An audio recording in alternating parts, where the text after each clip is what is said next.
¿Qué tal, chicos? Buenas noches. En el día de hoy vamos a tocar el tema que corresponde a la unidad 13 del temario de vía real. ¿Ok?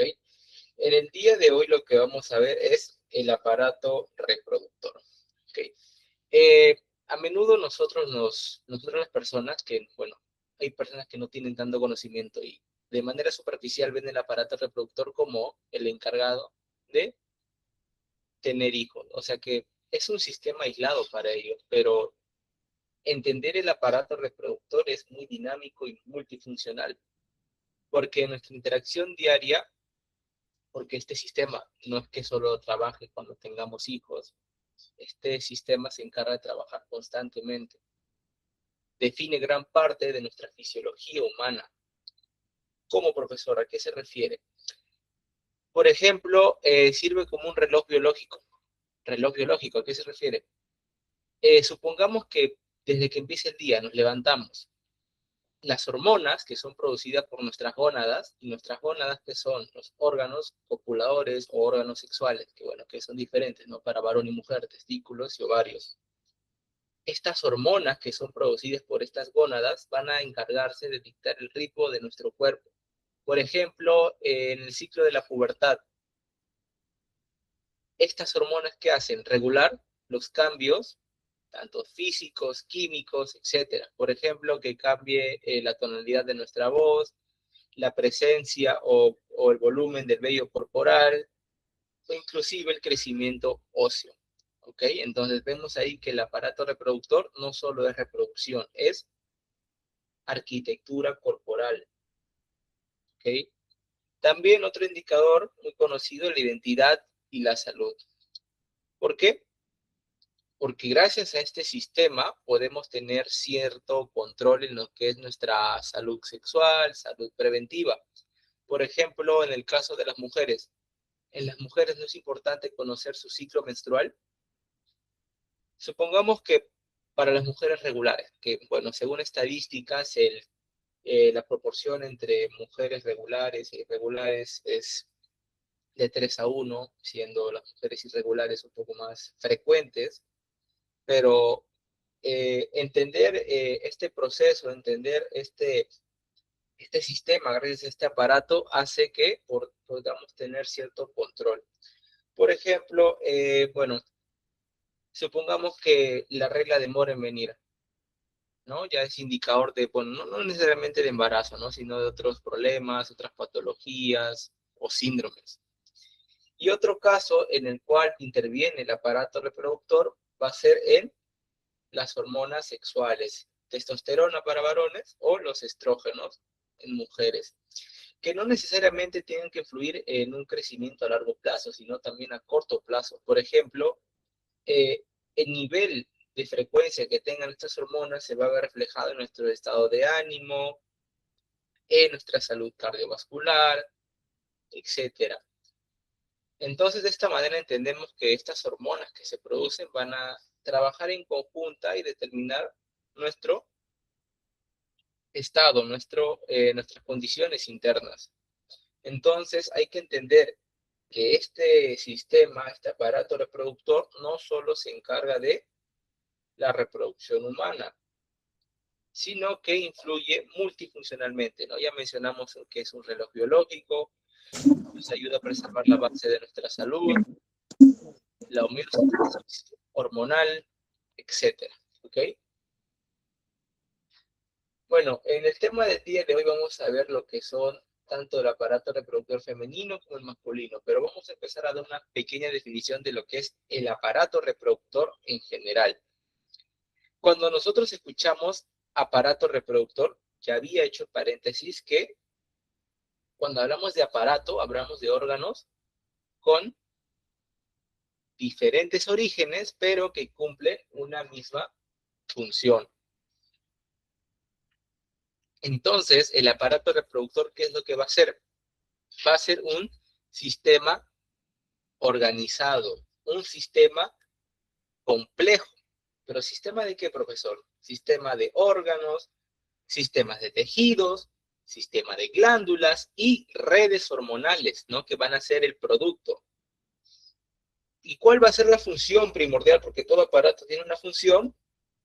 la perpetuación de la especie.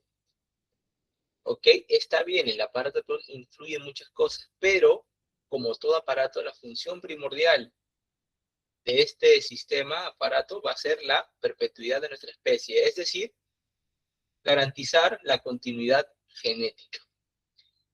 ¿Ok? Bueno, también es importante mencionar que a diferencia de otros sistemas, otros aparatos, como ya habíamos visto en clases pasadas, el respiratorio, el circulatorio, el digestivo, que se encargan de trabajar para la supervivencia inmediata, porque se encargan de responder en base a necesidades, el aparato reproductor va a estar diseñado, va a estar implementado ¿para qué? Para una función que éstas nos tienen, que va a ser la transferencia de carga genética. Entonces, desde un punto de vista fisiológico, el aparato reproductor va a actuar como una unidad de control neuroendocrino, ya que sí, endo viene de adentro, adentro de la célula. Entonces, no solo se va a encargar de producir esas células especializadas, que van a ser los gametos, sino que también va a ser responsable de la síntesis de esteroides sexuales, que se van a encargar de modular el metabolismo, pero ya lo vamos a ir viendo un poquito más adelante. Bueno, también para hablar unas pocas de las particularidades que presenta este aparato reproductor, porque como menciono es diferente a los demás aparatos, tiene algunas características que es importante mencionarlas, ¿ok? Entonces, la primera particularidad del aparato reproductor va a ser su inactividad temporal. ¿A qué me refiero? Que a diferencia de los otros sistemas que hemos visto, por ejemplo, el aparato respiratorio va a funcionar de manera constante, tú no dejas de respirar. El aparato digestivo, tú no dejas de absorber los alimentos. Así no hayas consumido nada, tú no dejas de absorber tus reservas. El aparato cardiovascular o el aparato circulatorio, tú no dejas de bombear sangre. Tu corazón no deja de latir. El aparato excretor, el aparato excretor no deja de trabajar, no deja de filtrar. En cambio, el aparato reproductor va a ser, por decirlo así, el único sistema que permanece en un estado de latencia. Latencia viene un estado de pausa, de quiesencia, pero es temporal, ¿ok? Entonces es el único sistema que permanece en ese estado de latencia funcional, porque no es que no esté, está, pero funcionalmente no. Desde el nacimiento hasta la pubertad. ¿Por qué, profesor? Porque una vez que nosotros los seres humanos llegamos a la pubertad, va a ser el momento va a ser el momento en el cual nuestro eje hipotálamo, hipófisis, gonadal, que van a trabajar en conjunto, recién se va a activar y el hipotálamo, vamos a ver más adelante, que se encarga de estimular estas hormonas. ¿Ok? Entonces, es el único estado que inicialmente no, funcionalmente no está, sino que más adelante se va a activar. ¿Ok? Bueno, también otras pequeñas características es que el aparato reproductor va a presentar un mayor grado de variación morfológica según el sexo. Ya vimos que eh, la ubicación anatómica en los demás aparatos era similar, por no decir igual, ¿no? Claro que esto está relacionado a las proporciones de las personas, pero en general están ubicados en el mismo hipocondrio, en la misma topografía abdominal, pero el aparato reproductor va a presentar un dimorfismo. ¿Ok? Ya vemos que la anatomía para las mujeres es muy diferente para la anatomía de los hombres. El aparato reproductor, también otra característica, es muy dependiente de las hormonas, o sea que es hormonal dependiente, ya que su estructura y su función dependen de que las hormonas, como la FSH, la folicoestimulante y la LH, el luteinizante, estén ahí constantemente secretándose y retroalimentando las glándulas para garantizar sus funciones. ¿Ok? Y bueno, para cerrar, las funciones del aparato reproductor, generar los gametos para cada individuo, masculino y femenino, ¿no? Entonces, gametogénesis, que ya vamos a ver que está incluida la espermatogénesis, la espermiogénesis, también producir algunas hormonas sexuales, o sea, la esteroidogénesis. Ok, entonces vamos a pasar. Ya la introducción ya la habíamos hablado. Bueno, acá también hablar un poquito de lo que son los órganos homólogos. No se pregunta mucho, pero siempre es importante tenerlo en cuenta. En los exámenes más o menos te pueden preguntar, ¿no?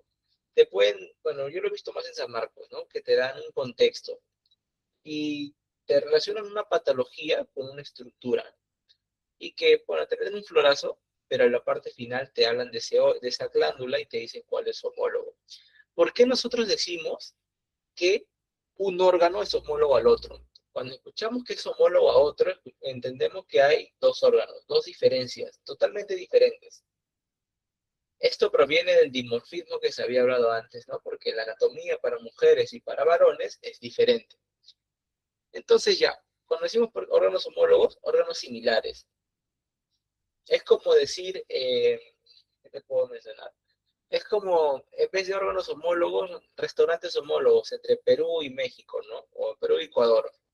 En este caso, para nosotros, el ceviche normal de toda la vida, va a ser el homólogo del ceviche ecuatoriano. ¿Ok? Porque es lo mismo, pero viene de diferentes bases. Entonces, en términos biológicos, ¿por qué decimos que los órganos son homólogos?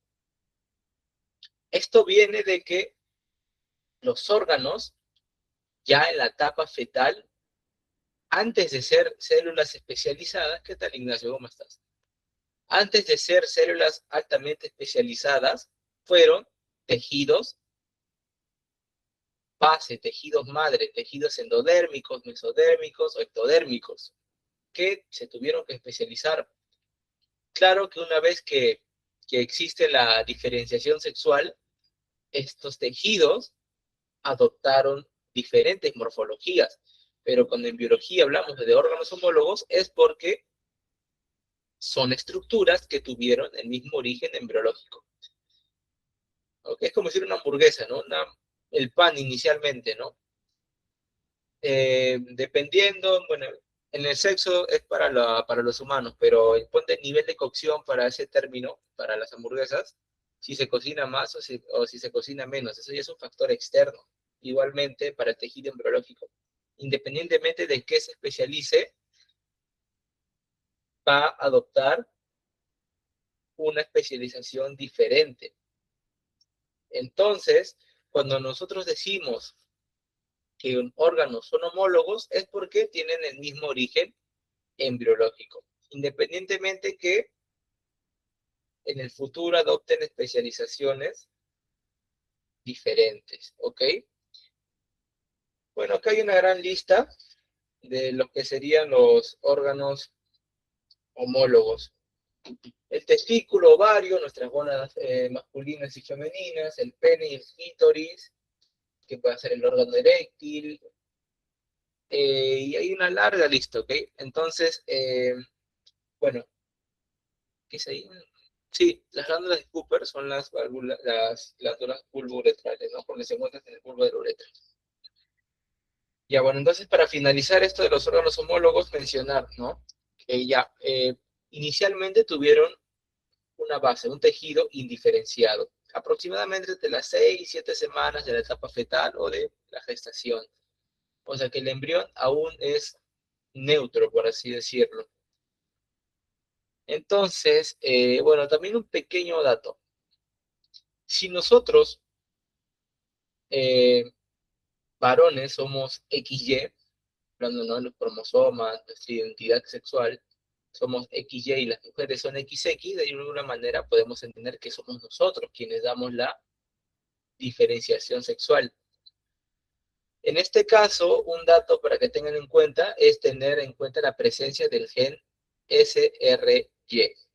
El gen SRY, que está ubicado en el cromosoma Y o Y de nosotros, los hombres, va a ser el encargado de disparar la producción de testosterona. Y cuando cuando este gen estimula la producción de la testosterona, hace que esas estructuras base o estructuras primordiales disparen su masculinidad y se especialicen en el sexo masculino. Es decir, que si este gen no estuviera presente, la especialización por naturaleza sería la vía femenina. ¿Okay? Entonces, si te preguntaran cuál es el gen responsable de adoptar la producción de glándulas masculinas, el gen SRY. Claro que también hay otros mecanismos, ¿no? Hay hormona antimuleriana para los que no conocen, pero ya lo vamos a ver un poquito más adelante. Igual son términos que se ven ya a nivel universitario. Bueno, como ya mencioné en este caso, el testículo ovario va a corresponder a las gónadas primarias, ¿no? Porque ambas son responsables de producir los gametos masculinos y femeninos, espermatozoides y óvulos. El pene y el clítoris.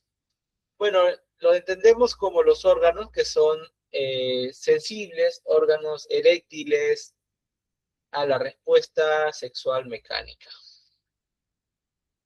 Luego tenemos al escroto y los labios mayores, que inicialmente ambos derivan de las eminencias labioescrotales. Bueno, que como están en la parte externa, se encargan de la protección del sistema. Luego tenemos al glande del pene y tenemos al glande del clítoris.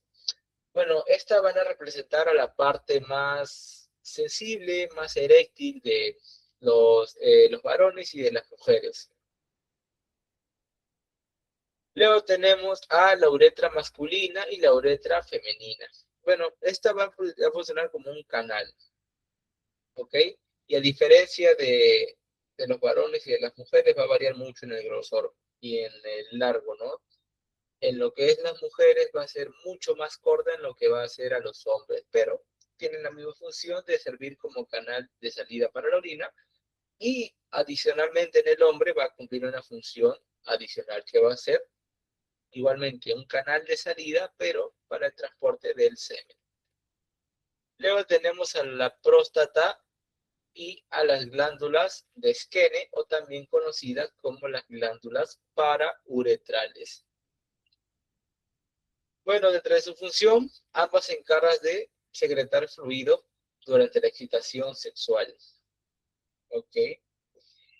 Siendo en el masculino la próstata que se encarga de aportar ese componente medio blanco, medio lechoso, que se encarga de proteger al semen para que tenga una evacuación exitosa. Luego tenemos a las glándulas de Cooper o buloretrales y las glándulas de Bartolín o de Bartolino. Bueno, estas glándulas se van a encargar más que nada del mantenimiento de la humedad de estos conductos, porque siempre tiene que haber una sustancia que se encargue de lubricar todo el conducto. Entonces se encarga cada glándula de secretar un líquido mucoso que se encargue de lubricar todo el canal sexual.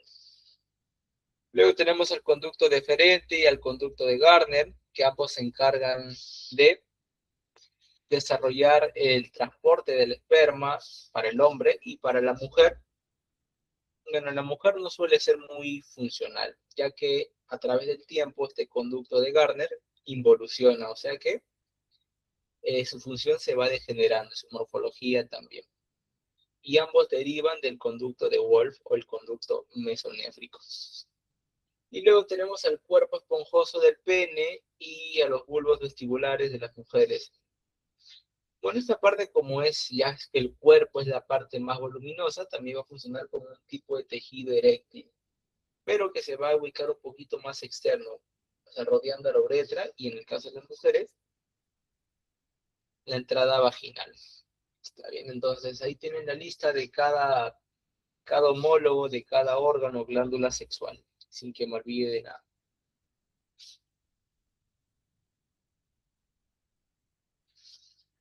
Bueno, ahora sí, para pasar a lo que sería el aparato reproductor femenino, vamos a recapitular cómo es que un estado indiferenciado o un estado base llega a ser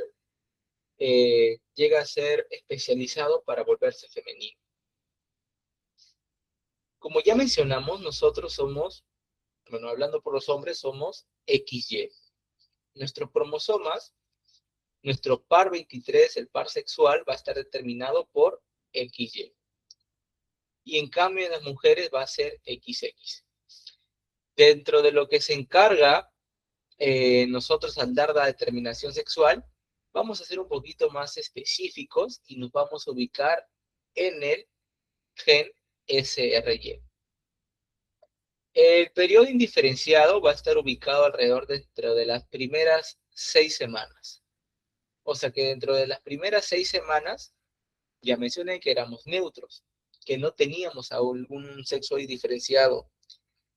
Una vez que se llega a la 7ª semana, ojo, no es exacto, puede variar, pero alrededor, cuando ya llegamos a esa etapa, este gen se va a activar y se va a encargar, como todo gen, de producir una proteína. La proteína que va a producir va a ser la proteína TDF, o también conocida como el factor de determinación testicular. Entonces, una vez que se activa esta proteína, nuestra gónada, que previamente era indiferenciada, se organiza, se diferencia y se convierte en un testículo. O sea, que adopta una posición masculina, ¿no? Porque se produce testosterona determinadamente y este se especializa. En cambio, la otra situación, si no hay presencia del gen SRY, la gónada, porque no hay ausencia, porque no hay presencia de este gen, se convierte en ovario, ¿no? Porque, como ya mencioné, el estado determinado va a ser el de la mujer, el femenino. Entonces, como no hay presencia de este gen, no le queda más a esta gónada indiferenciada que diferenciarse y convertirse en un ovario. ¿Ok? Entonces, una vez que se forman los testículos, estos siguen trabajando y trabajando y trabajando y adoptan la posición de nuestras gónadas masculinas. Y estos adicionalmente van a ir ya modificando a todo el cuerpo, ¿no? Porque se encargan de producir más y más hormonas. Pero entonces la base va a ser los testículos, las gónadas masculinas. Entonces, el otro caso sería, que bueno, ya a nivel universitario se ve, si queremos ponernos un poquito más específico, vamos a hablar de una hormona. Hablaremos de la antimuleriana. En este caso, con la antimuleriana va a ser una hormona que se encargue de, en su presencia, de estimular la transformación de las gónadas en trompas de falopio, estimular el crecimiento del útero y de algunas porciones de la vagina. ¿Ok? Pero igual eso se ve ya muy más adelante. No hay que profundizar tanto. Pero bueno, entonces hay que tener en cuenta eso. Solo se diferencia en estado masculino si hay presencia del gen SRY. Y si no hay presencia de este gen, se diferencia en gónadas femeninas. Ahora sí vamos a pasar a hablar del aparato reproductor femenino, que es mucho más complejo que el aparato masculino. ¿Por qué? Porque recordemos que el aparato reproductor femenino se encarga, sí, de producir los gametos sexuales, pero también se encarga de la gestación. Bueno, ¿qué es el aparato reproductor femenino?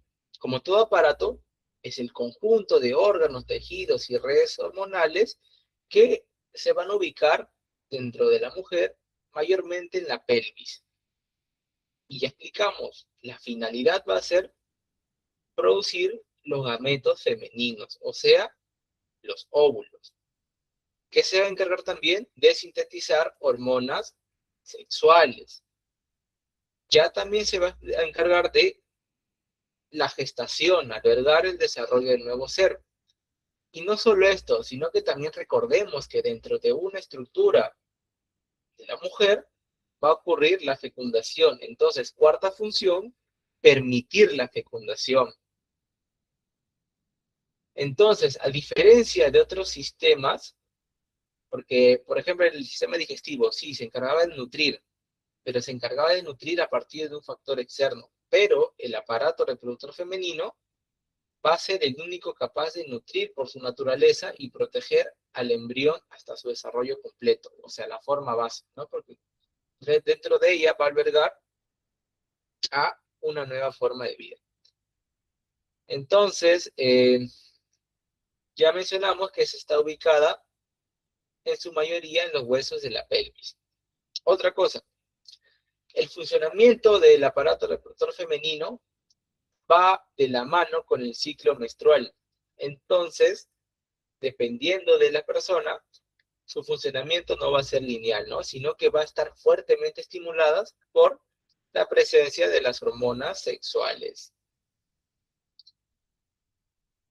Otra cosa, las hormonas más importantes que van a estar encargadas de regular este aparato va a ser la FSH y la LH, que van a ser producidas por las mismas gónadas o las mismas estructuras, que van a ser los ovarios, específicamente por acción del estrógeno y de la progesterona. Dentro de lo que es el aparato reproductor femenino vamos a encontrar dos divisiones. Vamos a encontrar a los órganos externos y a los órganos internos. ¿Ok? A los órganos externos también los vamos a conocer como la vulva. ¿Y por qué externos e internos? Por su ubicación, que hay unos que se ubican en el interior de la mujer, en el interior de la cavidad pélvica, y los demás en el exterior, que no hay mayor ciencia. En este caso, hablando de la vulva, de los órganos externos, van a ser el conjunto de estructuras cuya función, por estar en la parte más externa, proteger los orificios uretrales y vaginales.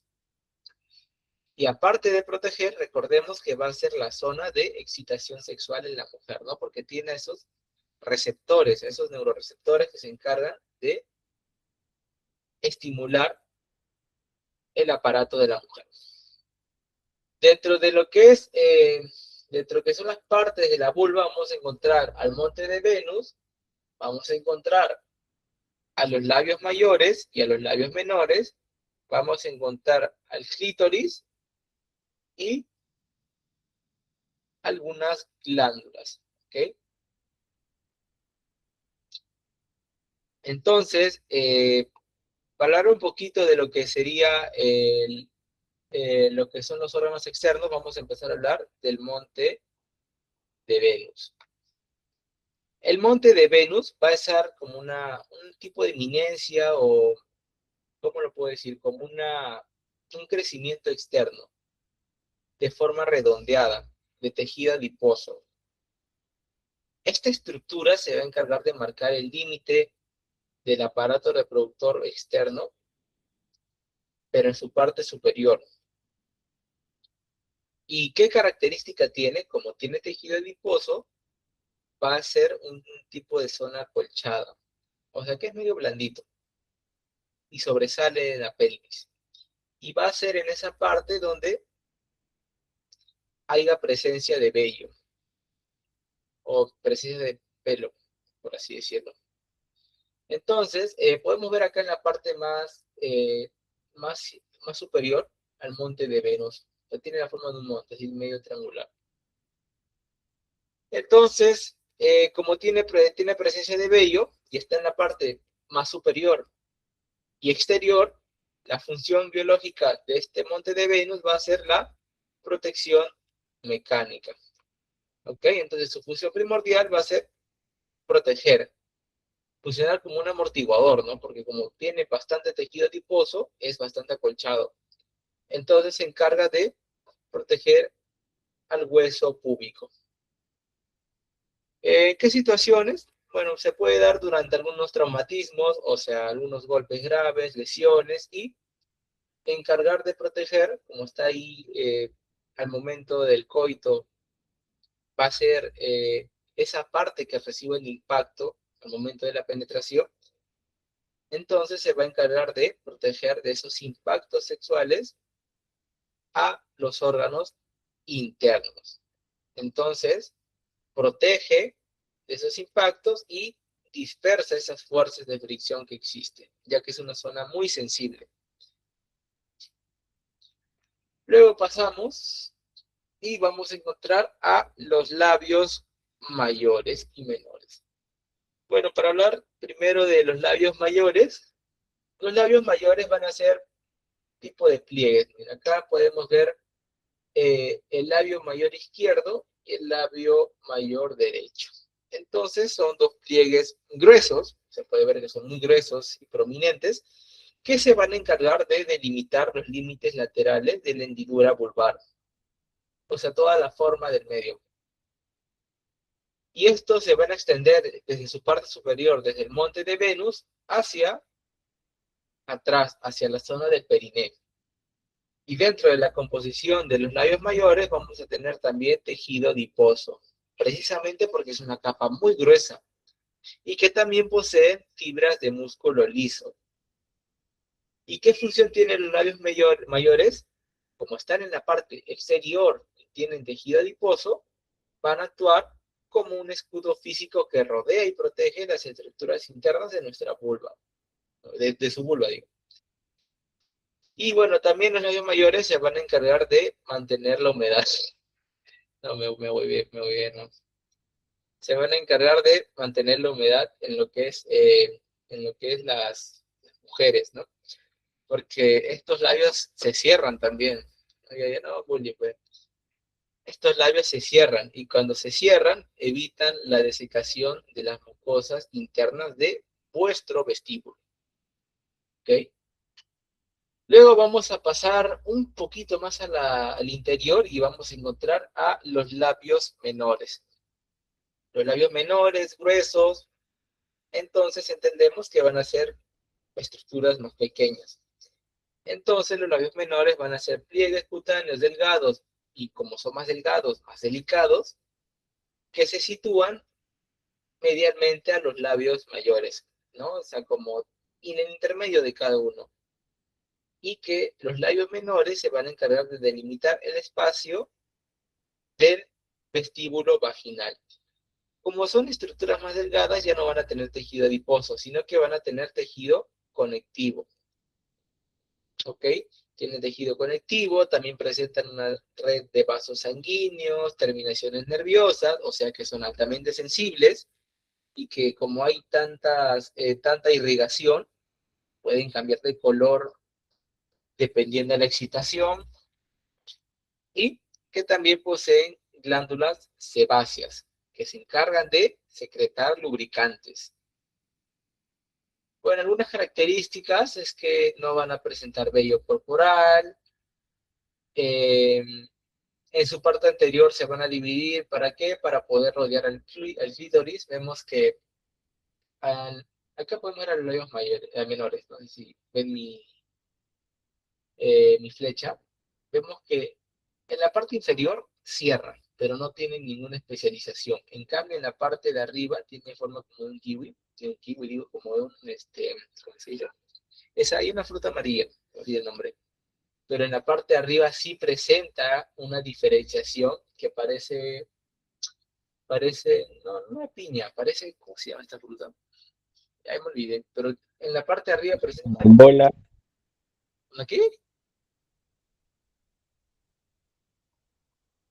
Bueno, vemos que en la parte superior presenta una bifurcación precisamente para, no sé lo que, precisamente para cerrar el clítoris, ¿ok? Entonces,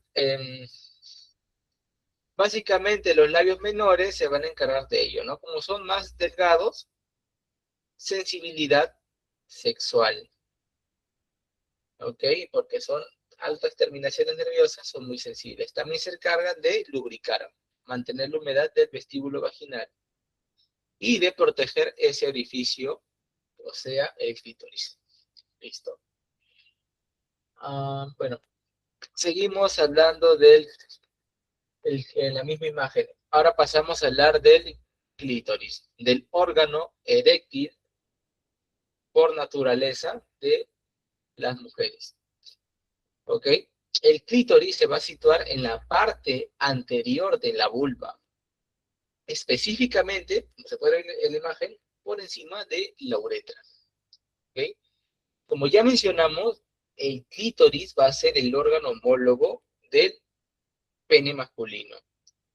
¿Por qué? Porque ambos derivan del mismo tejido embrionario. ¿Qué tejido, profesor? El tubérculo genital. A diferencia del pene, el clítoris no va a tener ninguna función reproductiva directa. Es decir, no transporta semen, no transporta fluido vaginal. Porque no, dentro de ese fluido vaginal no hay óvulos. Entonces, el clítoris, ¿para qué está? El diseño del clítoris va a estar exclusivamente diseñado para recibir y procesar los estímulos sexuales. ¿Ok? Dentro de la naturaleza del clítoris, como es un tejido altamente eréctil, va a poseer múltiples terminaciones nerviosas y espacios vasculares, ya que ante la excitación, que es lo que hacen los órganos, llenarse de sangre, aumentar el tamaño y la rigidez del órgano. Claro que en las mujeres es mucho menos notorio. Y aproximadamente, aunque se puede ver que, bueno, externamente se puede ver que es pequeño, puede ver que el clítoris es pequeño, su estructura interna, ya viéndolo desde un punto más punto anatómico, el grosor del clítoris o la longitud puede variar entre 9, 8 o 10 centímetros. Entonces, para cerrar el clítoris, función estelar, órgano eréctil, inducción del placer, o sea, generación de sensaciones eréctiles. Como es sensible a estas sensaciones, ella responde fisiológicamente, desencadenando respuestas reflejas en todo el aparato reproductor femenino, que podría ser el aumento de la lubricación, porque los labios menores responden en base a lo que el clítoris determina. Por ejemplo, lubricar vía las glándulas de Bartolino, aumentar las contracciones rítmicas del útero, ¿qué más? Aumentar la relación del suelo pélvico durante el orgasmo, etcétera. ¿Okay? Pasamos y vamos a ver que ahora sí se ve más grande.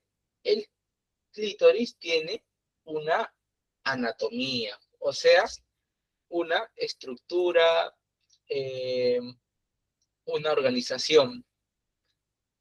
Entonces, podemos ver que presenta el glande del clítoris, podemos ver que presenta cuerpo cavernoso, podemos ver pilares y podemos ver los bulbos vestibulares. Vamos a empezar hablando del glande del clítoris.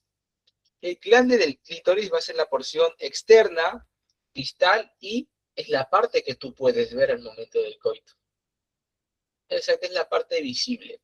Pero se puede ver como una pequeña protuberancia, ¿no? Que es un tamaño muy pequeño, que va a estar protegida por lo que es un pliegue conocido como el prepucio del clítoris, y que dentro de toda la anatomía va a ser el glande del clítoris la zona más inervada.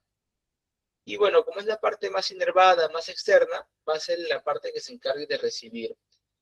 Va a ser el principal receptor ante los estímulos táctiles, estímulos sexuales, ya saben.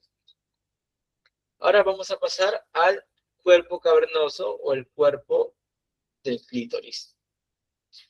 Bueno, esta parte igualmente va a ser tejido eréctil que se va a extender hacia atrás y hacia adentro desde el glande y que va a estar formada por dos cuerpos cavernosos, uno a la izquierda, uno a la derecha, que en su parte media se van a fusionar.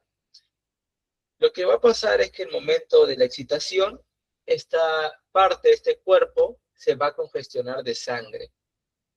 Y una vez que se congestione de sangre, provoca la tumescencia del órgano. Y en base a eso proporciona base para la erección y transmitir la estimulación desde el glande hacia las raíces más internas. Luego pasamos a los pilares, o también conocidas como las raíces o crura del clítoris. Van a ser extensiones inferiores y laterales que se bifurcan hacia atrás del clítoris. Y que la función que tienen es que, como se bifurcan a los laterales, van a servir de anclaje al órgano. Y también permitir que la sensación de placer se irradie profundamente hacia la zona pélvica. O sea, se encargan de distribuirlo, por así decirlo, de distribuir la sensación sexual. Y luego pasamos a los bulbos vestibulares. Bueno, los bulbos vestibulares, vamos, que parecen dos masas alargadas de tejido eréctil que se ubican a los lados de la abertura vaginal, específicamente abajo de los labios menores. Y ¿qué función va a tener estos bulbos vestibulares? Es que al momento de la erección también se hinchan. Y una vez que se hinchan, se encargan de abrazar la entrada vaginal. Y cuando abrazan la entrada vaginal, aumentan el contacto y la fricción durante el coito. ¿Y esto qué va a reflejar? Que se facilita la transmisión del estímulo placentero. ¿No? Se encarga de como que dar más base, de abrazar y de poder igualmente distribuir, de dar más área para la excitación. Antes de pasar a la siguiente estructura, ¿hasta ahí estamos claros?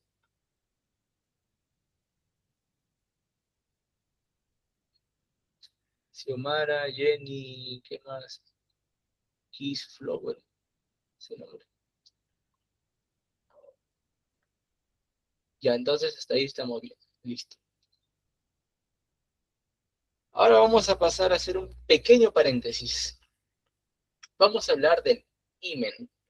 El himen en las mujeres va a ser una estructura anatómica delgada. Sí, sí, sí, no te preocupes, voy a rotar el material.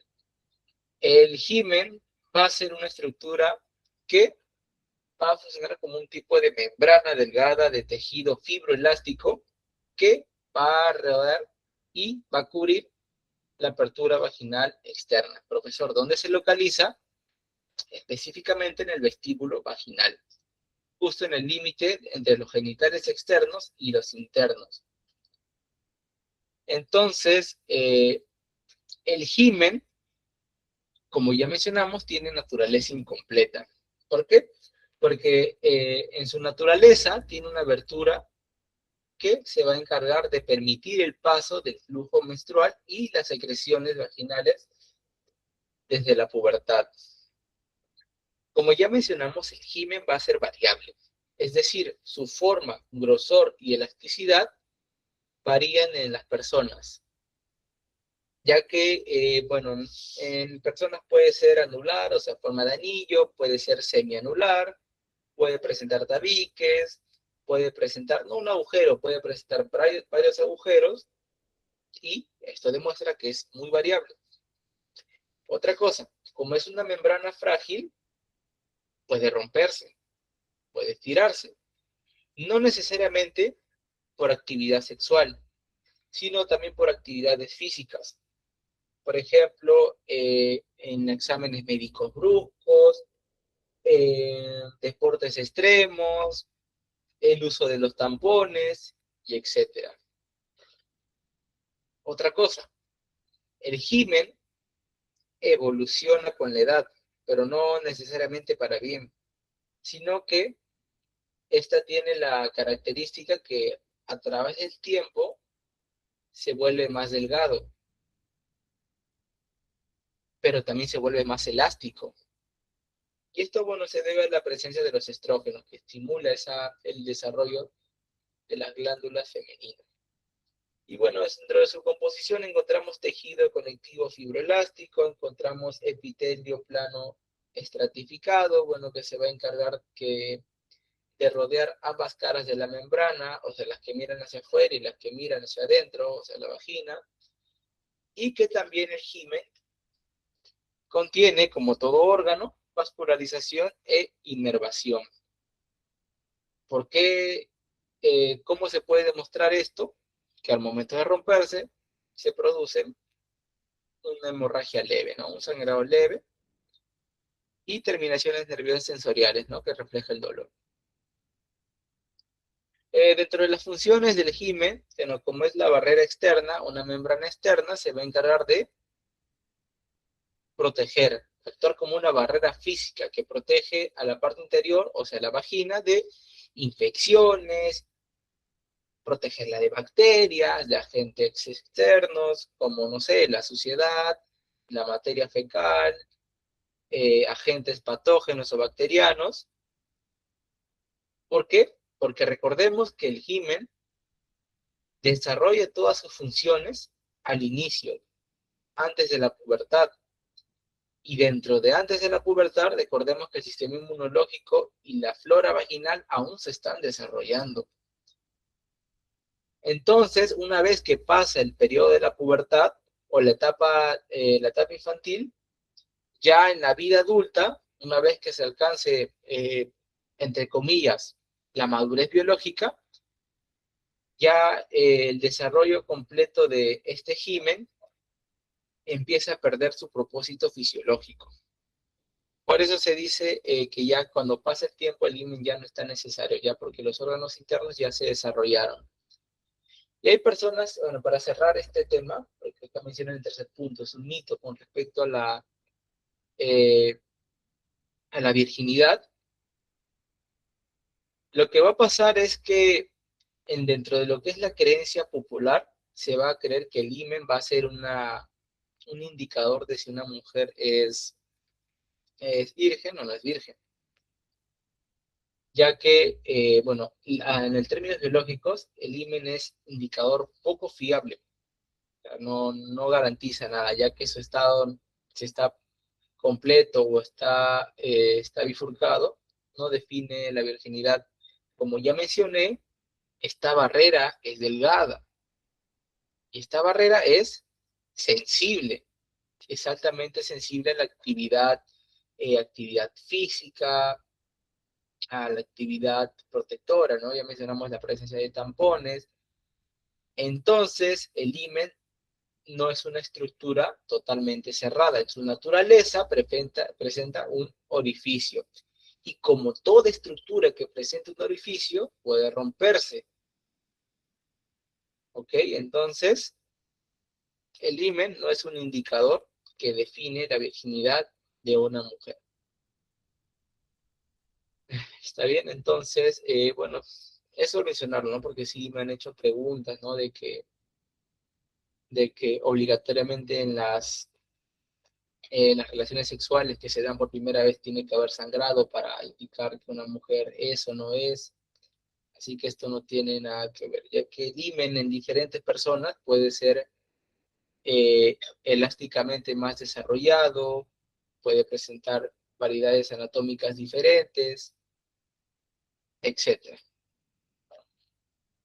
Así que, pasamos. Ahora vamos a hablar de las glándulas de Bartolini.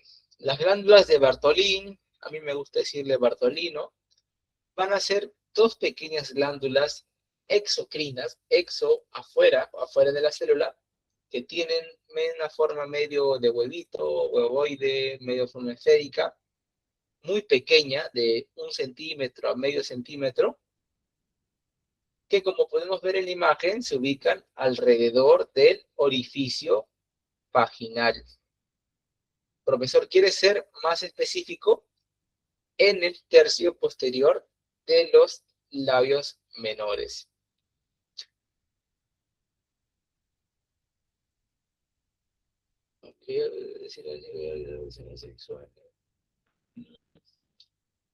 Es que, claro, o sea, claro, es que como te digo, el himen varía mucho en lo que es las mujeres.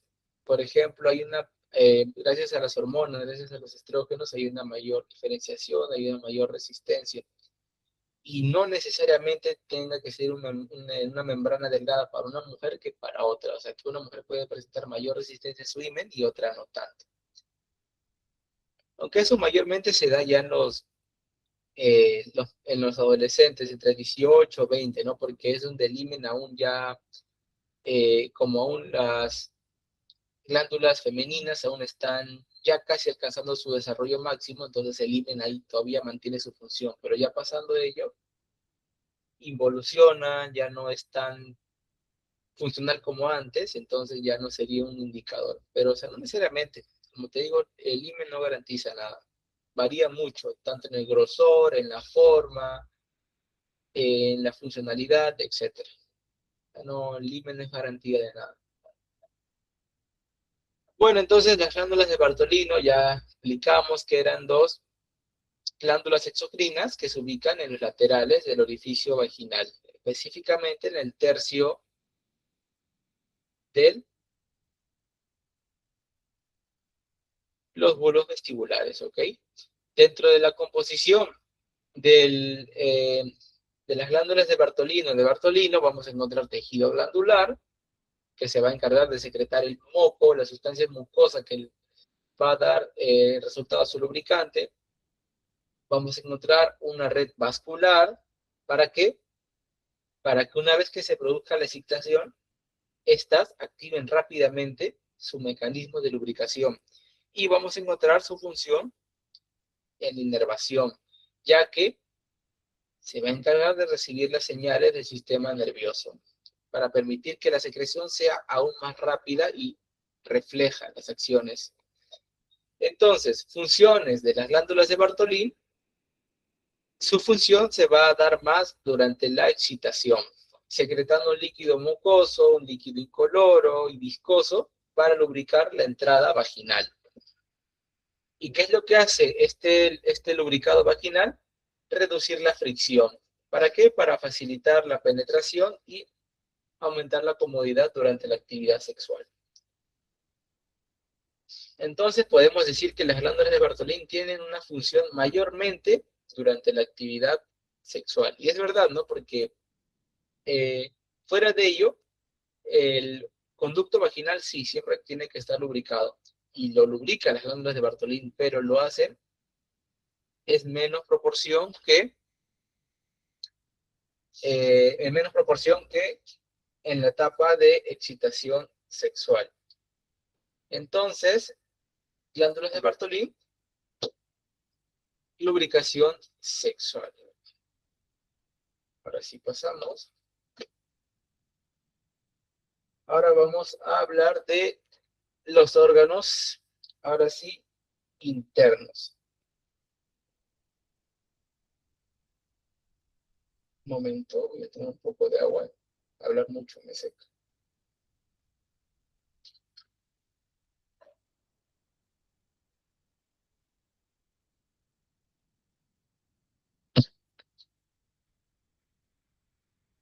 Ya está.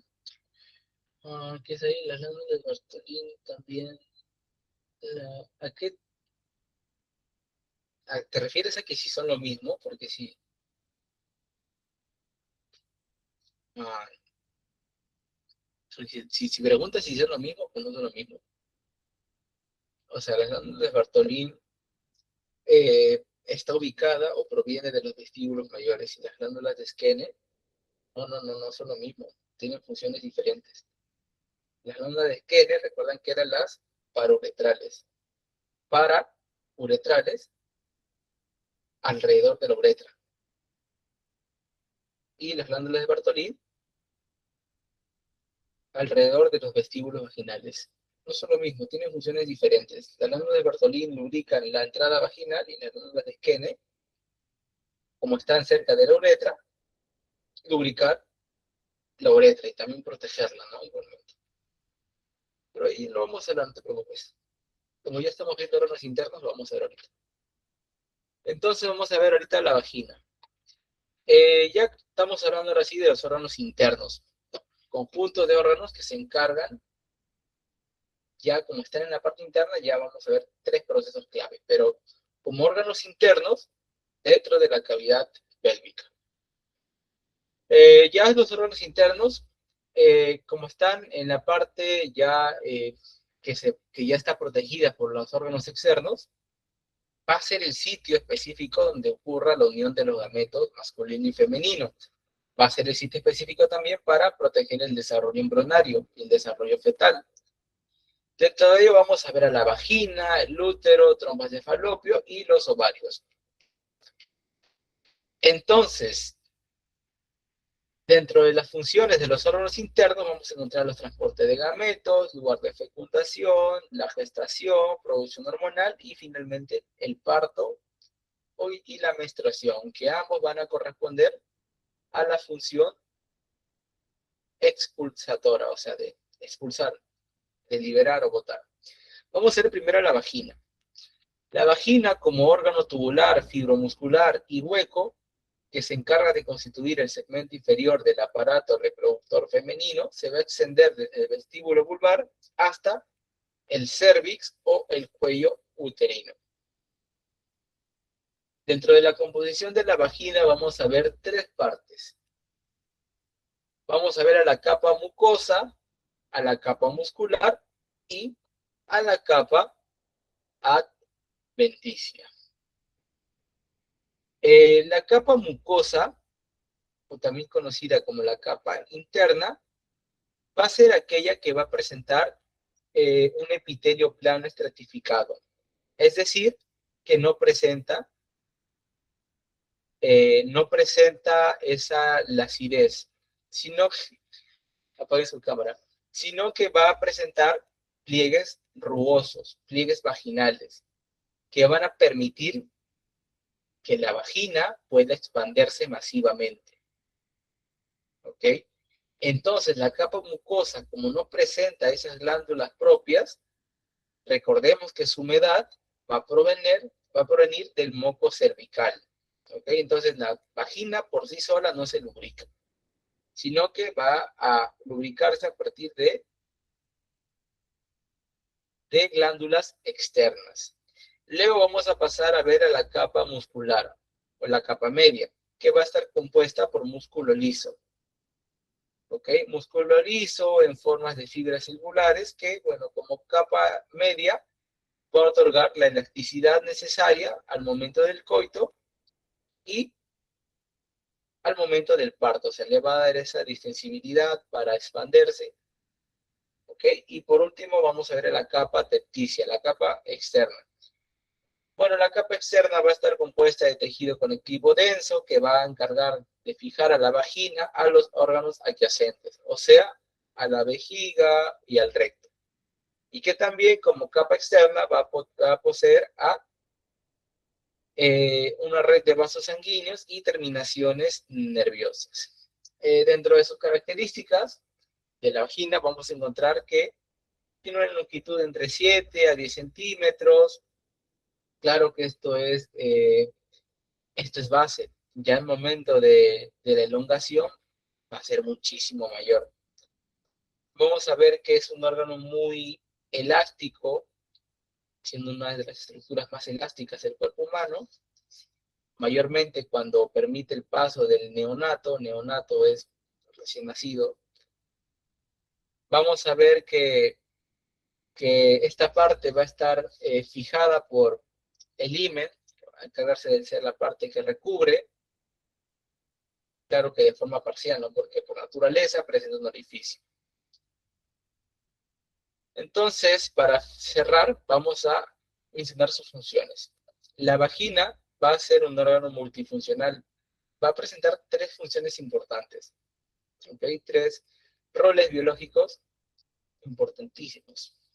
Primero, va a ser el órgano copulador, es decir, va a ser el receptor natural del pene durante el coito y también va a ser el lugar donde se deposita el semen que contiene los espermatozoides para que inicie su trayecto o su ascenso hacia el útero y que puedan fecundarse. Segunda función, ser el canal de parto. ¿Por qué? Porque recordemos que va a ser la vía de salida del feto y de la placenta desde el útero hacia el exterior, hacia el mundo exterior. Y tercera función va a ser la vía excretora reproductiva. ¿Por qué? Porque recordemos que va a ser esta estructura que va a servir como el conducto cuando se quiere eliminar algunas secreciones cervicales y sobre todo el flujo menstrual, o sea, el tejido endometrial que no se usó, tejido endometrial degradado. Ajá, así que Ahora sí, pasamos. Ahora vamos a hablar ahora sí vamos a hablar del útero. El útero va a ser igualmente un órgano muscular, pero un órgano muscular hueco, con paredes gruesas y muy contráctiles. Específicamente se ubica dentro de la cavidad pélvica entre la vejiga y el recto. Y como se puede ver en la imagen, tiene forma de una pera invertida, ¿no? Parece no sé qué parece, parece no, una pera, pero un poco más larga. Esto se debe a que su longitud va entre los 7 centímetros y medio, puede tener un ancho de 5 centímetros, un grosor de 2 centímetros y medio, y el peso del útero va a ser alrededor de 70 gramos, ¿no? O sea que no es muy prominente. El útero va a tener dos funciones importantes. El útero recordemos que va a tener capas, ¿no? Va a tener capa perimetrio, endometrio y miometrio. El útero tiene múltiples funciones, pero entre la más importante, recordemos que va a ser la implantación del blastocisto, ¿no? Blastocisto viene de unión de espermatozoide y óvulo, que al momento de la fecundación. Al momento que se implanta el óvulo, alrededor de, no sé, 6, 7 días después de que se haya fecundado, el endometrio funcional, que previamente cada mes se prepara para poder implantarse, el endometrio va a alcanzar su fase secretora máxima, ya que hay un pico de progesterona. Es decir, el endometrio se vuelve muy receptivo, tipo, se vuelve como que muy positivo a poder implantarse. Y una vez que se vuelve muy positivo, adquiere gran afinidad. ¿Para qué? Para permitir que el blastocisto se adhiera y se hunda en el tejido vascularizado. Y dentro del tejido vascularizado, ¿qué hay? Glóbulos rojos, hay oxígeno, hay nutrientes. ¿Para qué? Para que el blastocisto pueda recibir todos estos nutrientes de la madre y poder empezar a crecer y desarrollarse. Otra función del útero. Recordemos que el útero tiene condiciones adecuadas para el desarrollo embrional y del feto. ¿Ok? El útero proporciona ese ambiente estéril, ese ambiente controlado, ¿para qué? Para contener las condiciones adecuadas para que el embrión se pueda desarrollar. Otra función va a ser su labor en la intervención del parto, ya que el útero va a ser el encargado de expulsar al neonato. Es decir, una vez en el momento del parto se va a activar una hormona. Se va a producir la oxitocina. Una vez que se produce la oxitocina, esta se encarga de activar a las fibras musculares del miometrio. Y una vez que se activan estas fibras musculares, como son músculos, se van a contraer. Y se contraen de manera rítmica y muy fuerte.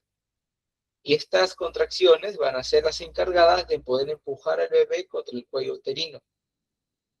Y una vez que pasa esto, obligan a que se dilate y que puedan expulsarlo a través del canal vaginal.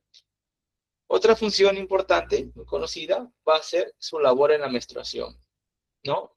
Esto más se relaciona con un proceso de limpieza, ¿no? Y de renovación del tejido reproductivo, ya que si no hay implantación, dentro del útero no se implanta ningún blastocisto, los niveles de progesterona empiezan a decaer, decaen bruscamente. ¿Y qué es lo que provocan? La constricción de las arterias del endometrio funcional. Es decir, que ese tejido va a morir porque no hay oxígeno, no hay nutrientes. Y como es un tejido muerto, se va a desprender. ¿Y por dónde se expulsa? Por el canal vaginal, mediante contracciones del miometrio, ¿no? Claro que en comparación, como ya no hay tanta progesterona, las contracciones van a ser menores, van a ser muy débiles.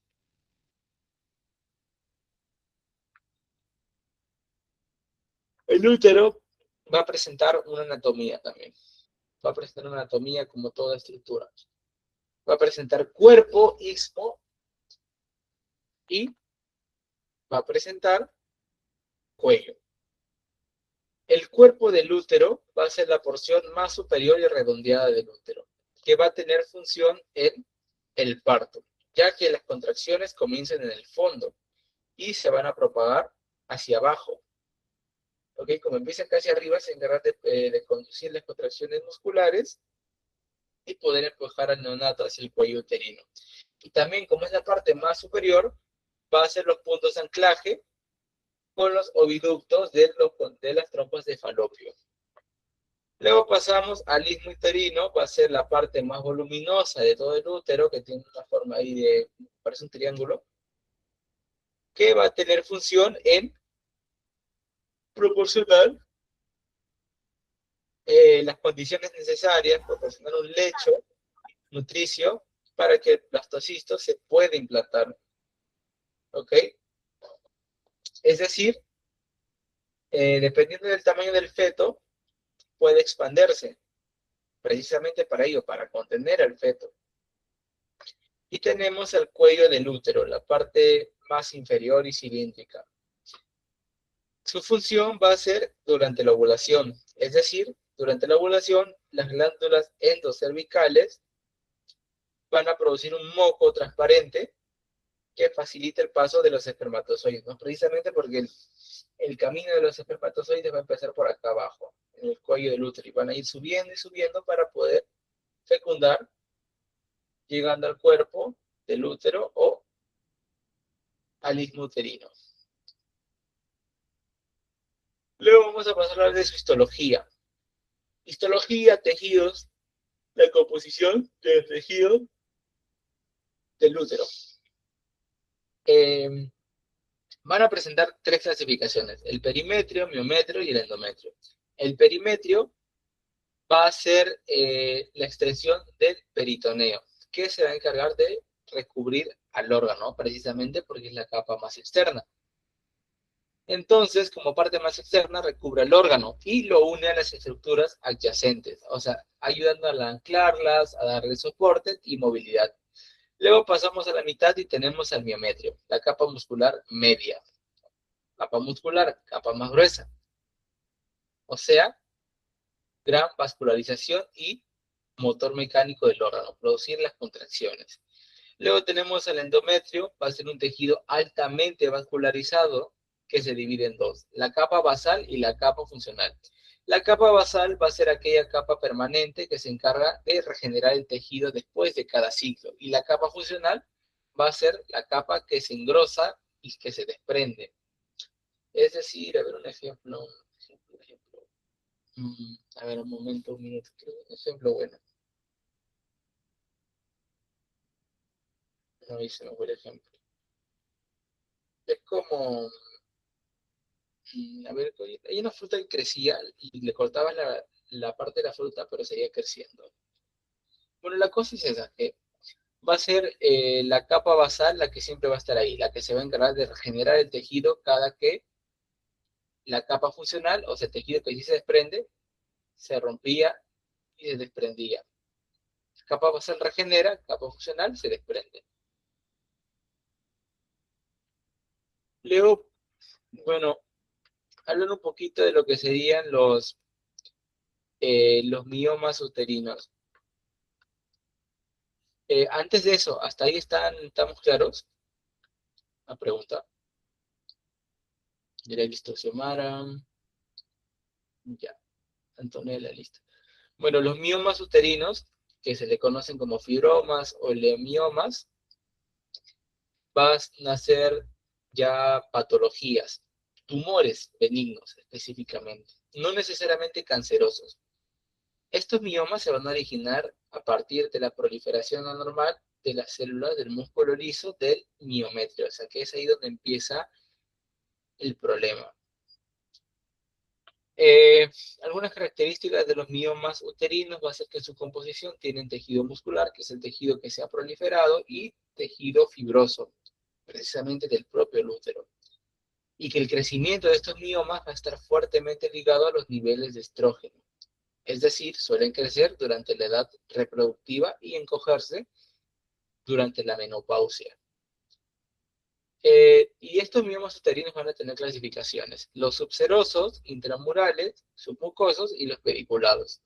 Los subserosos van a ser miomas que crecen bajo la capa externa y que pueden presionar a los órganos vecinos, porque están ubicados en el perimetrio, la parte que sirve de anclaje para las demás estructuras. Luego tenemos a las intramurales, o sea, las que se desarrollan dentro del espesor de la capa muscular, o sea, miometrio. Dentro. Tenemos a los submucosos que crecen debajo de la capa interna, o sea, del endometrio. Y tenemos a los periculados, los que se unen al útero por un tallo que ya está más interno aún. ¿Y qué síntomas pueden presentar las personas cuando hay miomas uterinos? Algunos síntomas serían el sangrado menstrual abundante, o sea, la menorragia, ya que el mioma aumenta la superficie del endometrio. Entonces, como altera la capacidad del miometrio para contraerse, cierra los vasos sanguíneos ya masivamente. Ya como hay más endometrio, más sangrado. Otros síntomas serían el dolor o presión pélvica, mayor frecuencia urinaria, ya que como hay mayor superficie, presiona más la vejiga. Otro síntoma, el dolor durante la actividad sexual, ya que la deformación del cuello uterino genera tensión mecánica, lo que provocaría dolor. Y problemas de fertilidad, ya que como son miomas, son estructuras muy voluminosas, obstruyen el paso de los espermatozoides, o también impedir que el blastocisto se implante adecuadamente, ya que no le da una superficie adecuada para su implantación.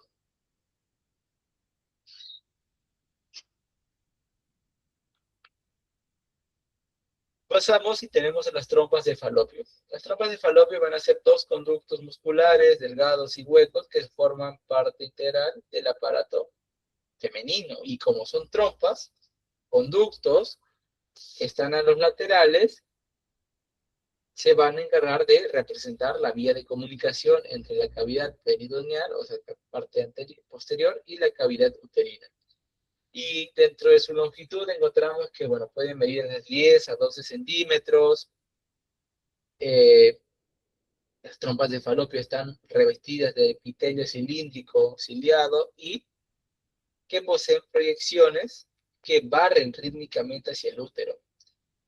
Y además, eh, las trompas de falopio también tienen tejido muscular, ya que ese tejido muscular va a ser el responsable de dictar los movimientos peristálticos, ¿no? Es decir, el transporte celular. Porque previamente, como se conectan los ovarios, se va a encargar de transportar al óvulo. ¿Qué función tienen las trompas de falopio? Función importante, capturar el ovocito. Es decir, tras la ovulación, como el ovocito va a ser liberado, las fimbrias que tiene la cavidad de las trompas de falopio van a realizar movimientos de barrido sobre la superficie del ovario. O sea, es decir, lo succionan, lo capturan y lo van a ir moviendo hacia el interior del útero. Segunda función, el transporte de gametos, ya que como los espermatozoides deben ascender, alguien está por acá, deben ascender, no necesariamente van a ir por las trompas de falopio, ¿no? hasta el ovario, sino como los espermatozoides ascienden, los óvulos descienden, o sea, se van a encargar de descender a los ovocitos, gracias al batido de los cilios epiteliales. Luego vamos a tener que las trompas de falopio también van a representar el sitio de fecundación, ya que en condiciones normales va a ser en la parte de las trompas de falopio, específicamente en la ampolla de las trompas de falopio, que va a ser la parte más ancha, el lugar donde el espermatozoide penetra el ovocito y lo va a ovular, lo va a fecundar. Y una vez que lo fecunda, la trompa se encarga de proporcionarle un ambiente adecuado, un ambiente químico, nutritivo ideal, para que ahora el huevo cigoto sobreviva durante sus primeros días de división celular, se transforme en blastocisto y se pueda implantar en el útero. Bueno, acá un poquito más de lo que serían las partes de, de las trompas de falopio. Vamos a encontrar al istmo, a la ampolla, el infundíbulo y las fimbrias. Las fimbrias van a ser proyecciones de tejido que parecen como pelitos, pero no son pelitos, son proyecciones en forma de dedo, proyecciones digitiformes, que van a tener la función de el barrido ovárico. Es decir, que cuando se produce la ovulación, las fimbrias se van a activar y comienzan a barrer la superficie del ovario y poder hacer que descienda. Luego vamos a tener al infundíbulo, o también conocido como el pabellón. Este infundíbulo va a ser el extremo distal de la trompa, que tiene forma de embudo, que se abre hacia la cavidad peritoneal. Y su función va a ser la captación, es decir, que su objetivo va a ser recolectar al ovocito una vez que éste haya sido expulsado del folículo ovárico. ¿Ok? Se encarga de capturar al ovocito. Luego pasamos y vamos a tener a la ampolla. La ampolla va a ser la porción más ancha y más larga y delgada, que como ya se mencionó, la función estelar de la ampolla va a ser el lugar de fecundación. La función más importante, ¿okay? Función del espermatocito, el espermatozoide y el óvulo y el ovocito se encuentran y se fusionan, ¿no? Se fecundan. Luego tenemos al istmo, a la porción medial, que se encarga de conectar la ampolla con el ángulo superior del útero. Y la función del istmo va a ser que va a ser el reservorio de espermatozoides, ya que es el sitio donde los espermatozoides pueden quedar retenidos antes de subir a la ampolla. Ok, entonces pasamos. Y luego tenemos al ovario. Los ovarios van a ser los órganos por excelencia, que serían las gónadas femeninas, que se van a definir como órganos citógenos, o sea, con formas de célula, y glándulas endocrinas que se ubican alrededor del extremo de la cavidad pélvica.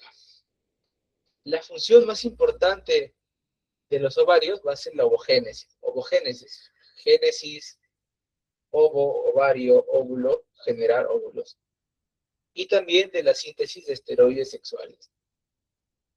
Eh, Algunas características de los ovarios, ya hablando físicamente, es que los ovarios van a ser medio así, medio con forma ovoide, forma de almendra, y que su superficie va a ser lisa durante la infancia, pero durante la etapa adulta va a presentar ciertas cicatrices. Y esto va a pasar porque recordemos que una vez que el folículo libera el óvulo, este se degenera y se convierte en los cuerpos callosos, cuerpos blancos, o también conocidos como los cuerpos albicans, y que le van a dar esa rugosidad a los ovarios. No, si estoy con un sueño feo. La longitud de los ovarios va a variar entre 3, 4 centímetros, un ancho de 2 centímetros, inclusive menos, claro, claro que depende de la estimulación de las hormonas. Así que pasamos, y dentro de la composición de los ovarios vamos a encontrar dos partes, la médula ovárica, o sea, la zona medular, y la corteza ovárica, o sea, la zona cortical. La médula ovárica va a ser el núcleo del ovario, el núcleo central de este órgano, que está formado por tejido conectivo laxo, con una densa red de vasos sanguíneos, vasos linfáticos y de nervios. Como zona medular, va a actuar como el sistema de soporte, o sea, suministrando los nutrientes y el oxígeno para poder desarrollando folículos y folículos, que estos se sigan estimulando a hacer folículos de Graf y poder liberar óvulos. Y la corteza ovárica, corteza, capa externa, que va a rodear a la médula, va a contener al estroma ovárico. ¿Ok? Contiene el estroma ovárico y los folículos ováricos en sus diferentes estadios de maduración, ¿no? Antes que sean folículos de Graf, o sea, el folículo más maduro. Pasamos. Bueno, antes de pasar a explicar de la fisiología del ovario, vamos a repasar sus funciones. Hasta qué hora se quedará. Vamos a ver si acabo aparato masculino. Dentro de lo que es la fisiología del ovario. Fisiología, funciones. Las funciones, ¿cuáles eran las funciones del ovario? Primera, producción de ovocitos, función exocrina. Es decir, los folículos, cuando alcanzan su estadio maduro, bajo la influencia de la hormona FSH o la folículo estimulante, se rompen y liberan ovocitos, liberan óvulos. Segunda función, producir hormonas. Las hormonas van al torrente sanguíneo. Función endocrina. En este caso, el ovario se va a encargar de secretar dos hormonas estelares o dos hormonas importantes. Los estrógenos y la progesterona. Estrógenos, principalmente secretados por las células de la granulosa, de los folículos en crecimiento, que se encargan de dictar la regeneración del endometrio y desarrollo de los caracteres sexuales secundarios, ¿no? De las mujeres, ¿no? Que ya los conocen. Y la progesterona, que va a ser producida por el cuerpo lúteo. La función de la progesterona es preparar al útero para la implantación y mantener el embarazo si en caso ocurre la fecundación. Ahora sí vamos a explicar. La fisiología es muy simple.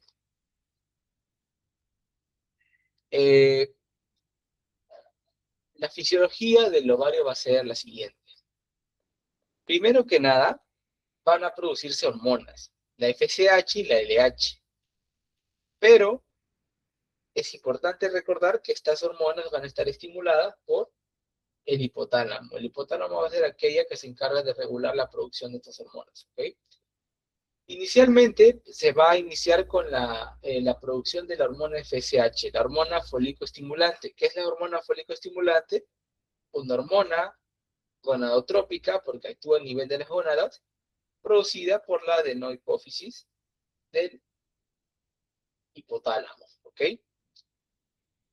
Al inicio del ciclo, la FSH lo que va a hacer es despertar a los folículos ováricos. Hay múltiples, en los ovarios hay muchos folículos ováricos, hay muchísimos.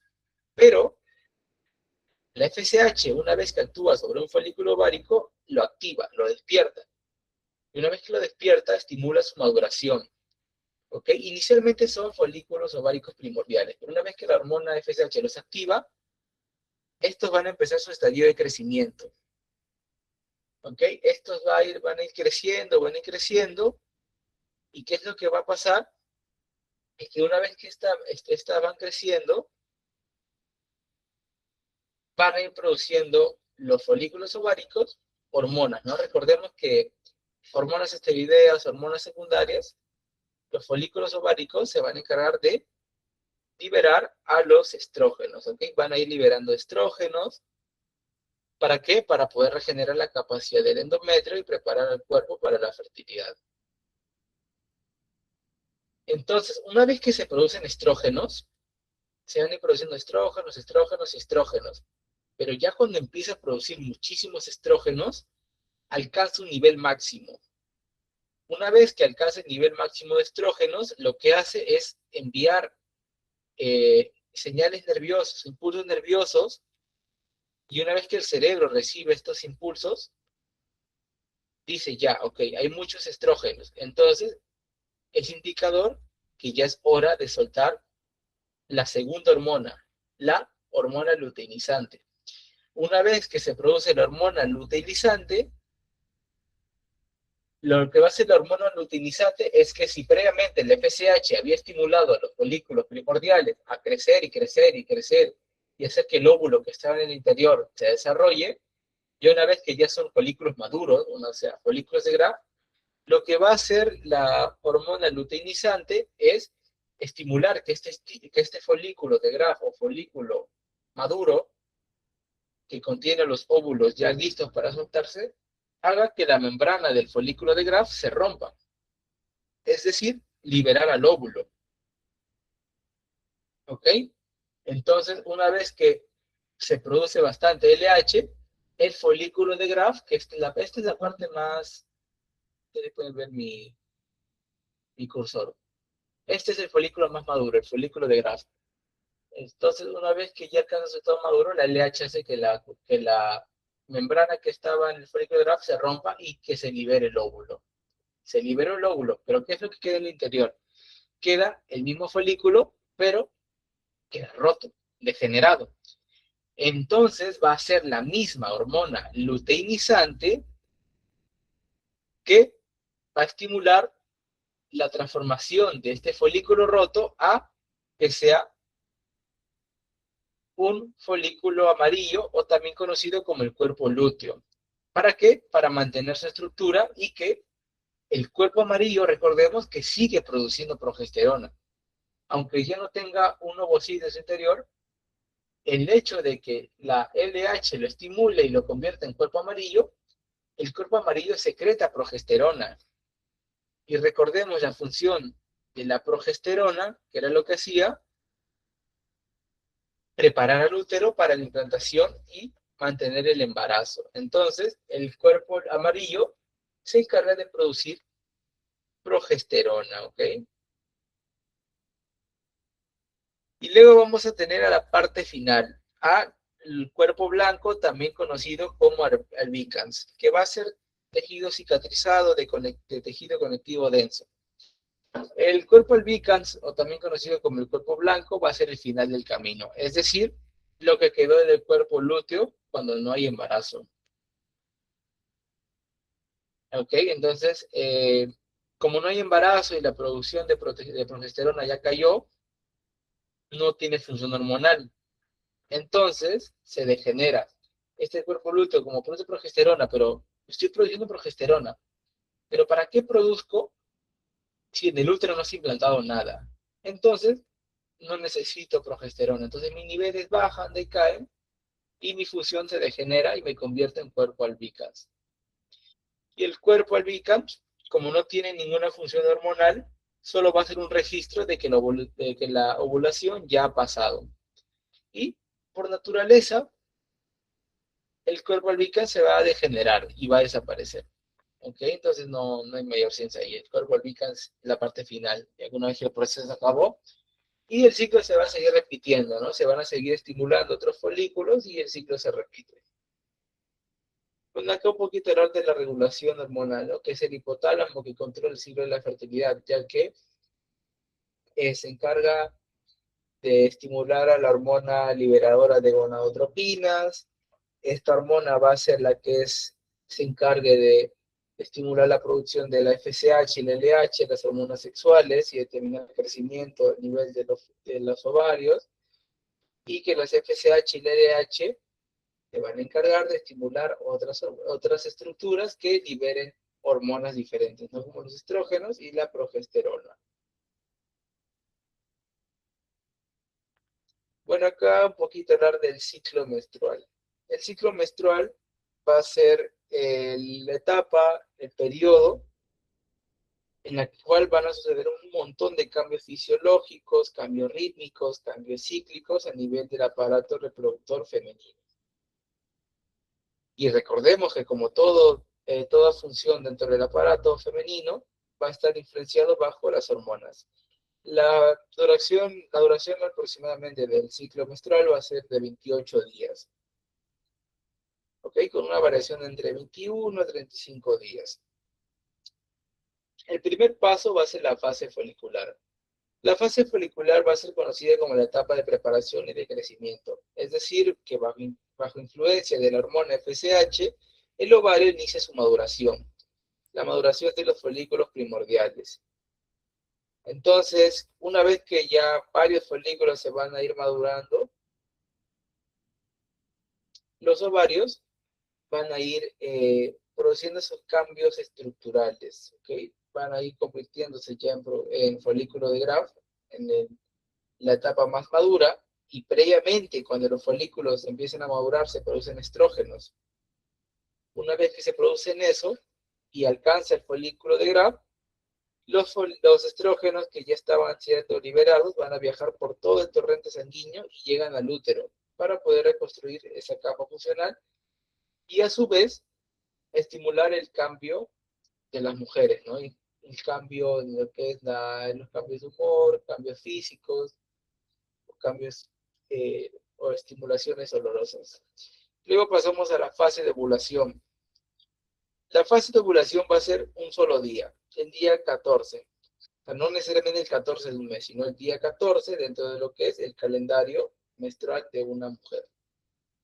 Eh, Como fase más breve y fase central del ciclo, va a ser el punto máximo de fertilidad. Es decir, una vez que hubo un incremento de la LH y se rompió el folículo de Graf y se liberó el óvulo, a través del pico del LH, el ovocito va a ser liberado hacia las trompas de falopio, donde las fimbrias, que ya habíamos mencionado, estructuras que van a barrer el óvulo y dirigirlo hacia el interior del conducto uterino, se encargan de, eh, se encargan de viajar y que suceda la fecundación. Entonces va a ser en esta etapa, ¿no? Porque como es el pico de la LH, el pico de esa hormona, es el momento donde las mujeres presentan mayor afinidad a que esta implantación suceda, ¿no? Porque es el pico hormonal, estimula mucho los cambios de humor, cambios físicos, ¿ok? Y luego pasamos a la tercera etapa, a la fase lútea, que ya es después del día 14, o sea, del día 15 al día final, al día 28. ¿Ok? Acá lo que va a pasar es que la hormona LH va a inducir a que los folículos de Graf que se habían roto, a que se transformen en cuerpo amarillo. Cuando se transforman en cuerpo amarillo, los cuerpos amarillos o cuerpos lúteos producen progesterona. ¿Para qué? Para que viaje por la sangre hacia el endometrio y que pueda regenerar esta capa. ¿Ok? Y acá van a adoptar dos posiciones, ¿no? Dependiendo si sucede o no sucede la fecundación. Si hay fecundación, el cuerpo lúteo va a crecer y mantiene su función hormonal hasta el tercer mes de la gestación. ¿Por qué? Porque es necesario para sostener el embarazo. Pero si se produce la litiólisis, o sea que no hay embarazo, el cuerpo lúteo se va a degenerar y se va a convertir en cuerpo albicans y que posteriormente va a desaparecer. ¿Cuánto falta acá? Vale, ya. Ok, acá vamos a hacer un poquito más rápido. ¿Me dan 5 minutos, por favor? No, un minuto. Voy a calentar mi cena para acabar esto en 10 minutos. No, no me demoro, no se vayan, ¿eh? Sí, solo voy a tratar ya. No me demoro, chicos, un momento.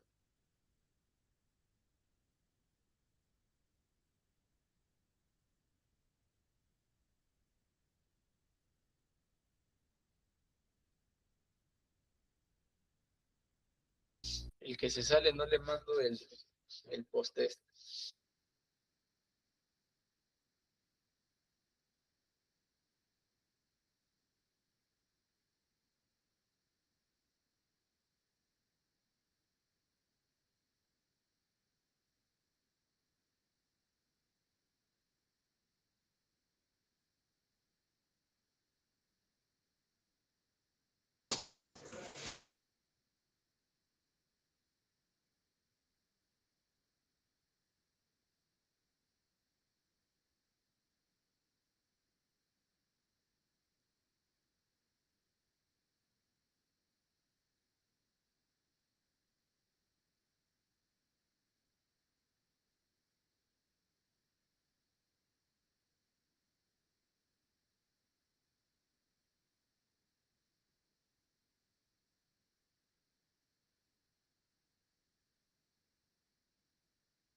Ya, ya, ahora sí, ya volví.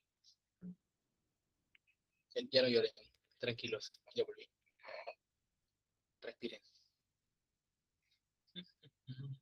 Y ahora sí. Ahora vamos a pasar a hablar eh, del caso contrario, el aparato reproductor masculino. El aparato reproductor masculino también va a presentar una clasificación, órganos internos,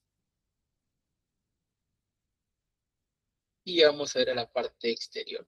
Ok, pero un momento, y casi se me quema. Ya tengo exactamente 10 minutos, si no se quema la cena. Ya bueno, el aparato reproductor masculino, igualmente, conjunto de órganos internos y externos, pero que ya es más breve, porque acá la función netamente va a ser la de la producción de gametos sexuales, gametos masculinos, o sea, formar espermatozoides funcionales. Y claro que adicionalmente también se producen hormonas esteroideas, ¿ok? Vamos a ver ya los andrógenos.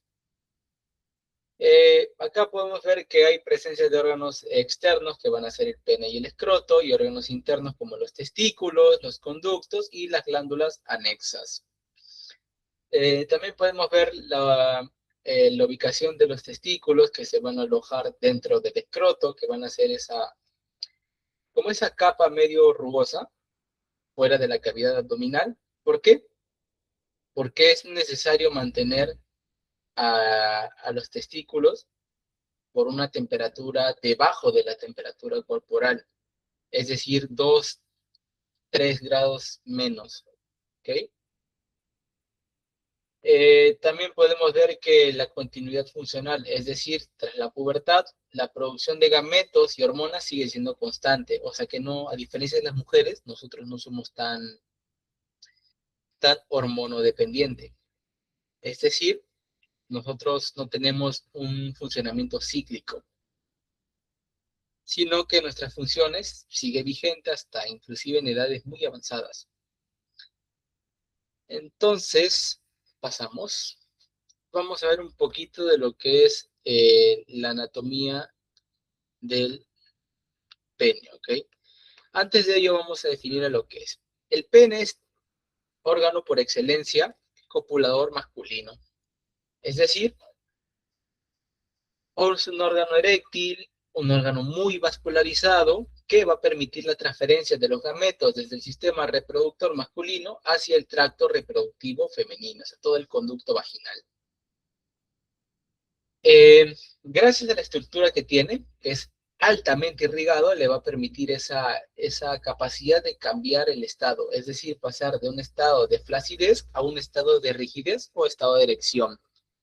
¿Ok? Entonces, como tienen tejidos cavernosos, tiene tejido esponjoso, son tejidos que pueden llenarse de sangre, tejidos que pueden proporcionar firmeza al momento de la excitación. Entonces, ¿qué función tiene el pene? Uno, depositar el semen en el conducto vaginal para permitir la fecundación. Función número 2, la excreción, es decir, permitir la salida de la orina almacenada en la vejiga hacia el exterior. Y tercera función, la erección, es decir, el proceso donde el órgano aumenta su volumen y la consistencia con el fin de facilitar la penetración. Dentro de su anatomía vamos a encontrar tres estructuras. Primero, la base, la porción más proximal y fija del pene, que se encuentra anclada a las estructuras del suelo pélvico. La función que va a tener es que, como funciona de soporte, va a anclar al pene para que el resto del cuerpo pueda proyectarse hacia adelante, o sea, que tenga la mirada hacia adelante. Luego vamos a tener al cuerpo, la parte media, que está formada por tres columnas de tejido especializado. Dos columnas de cuerpos cavernosos y y una, eh, una columna de cuerpo esponjoso.